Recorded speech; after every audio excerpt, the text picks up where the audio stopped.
Kahit may oven po tayo ay lulutuin po natin ito sa kaldero kasi request nga ito at magluto din po tayo dito sa oven para sa may mga oven. Hello mga ga, ito na po yung ating 2 cups ng cheese o beef pandesal kaya umpisahan na po natin. Gumamit lang po ako dito ng first class flour. Maglagay tayo ng yes. Pwede talaga yung all-purpose flour yung gamitin at maglagay tayo ng asin. Yung ating asukal, yung ating vanilla at maglagay tayo dito ng powdered milk para po mas masarap talaga yung ating ube cheese pandesal. At yung ating tubig at tunawin lang muna natin yung ating asin at yung ating asukal bago po natin dito unti-unting basain yung ating harina. At isunod na natin dito yung ating shortening. Pwede naman tayong gumamit dito ng margarine, pwede ding butter compound at pwede ding pure butter. Itong ating dough na ito mga ga ay pwede talaga ninyo itong gawing pandikuko. Pwede talaga sa pandikuko, pwede din sa ensaymada.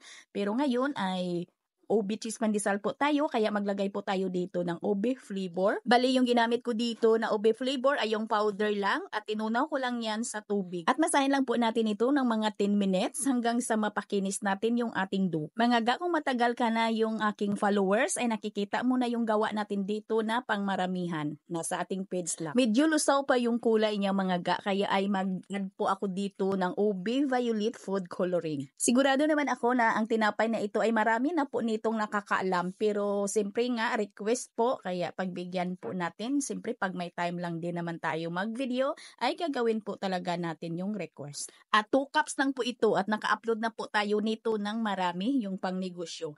At pagkatapos nito mga ga ay i-rest lang po natin i-rest lang po natin ng mga 1 oras. Balsahin muna natin yung ating dough.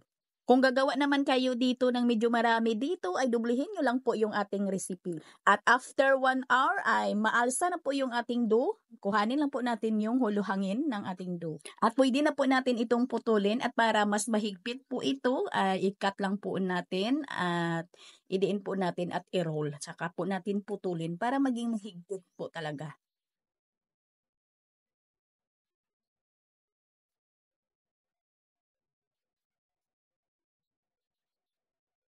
At para mahigpit talaga at wala yung huluhangin ng ating dough, ay figurahin muna natin ng pabilog. Saka po natin ito lagyan agad ng palaman. Bali pagkatapos po nating mapigura ito lahat, ay lagyan na natin agad ng palaman.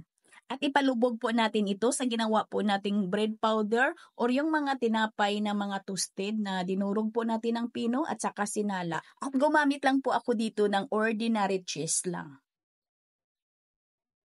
At isalansan lang po na natin yan at itong maliit na round na ito po yung lulutuin natin sa ating kaldero. At ito naman ay ito po yung lulutuin natin sa ating oven para po sa may mga oven. At paalsahin lang po natin ito mga ga ng 2 hanggang 3 oras hanggang sa magdoble na po yung sizes niyan. At dito sa ating kaldero, mahina lang po yung apoy ng kalan na dito sa ilalim at nang mainit na, ilagay na po natin yung ating ube cheese pandesal and then takpan po natin sa may apoy po yung ibabaw o yung may uling. At bandayan nyo po talaga yung niluto po ninyo lagi nyo po talagang i-check kasi ay baka kagaya nito sa niluto ko na nasunog.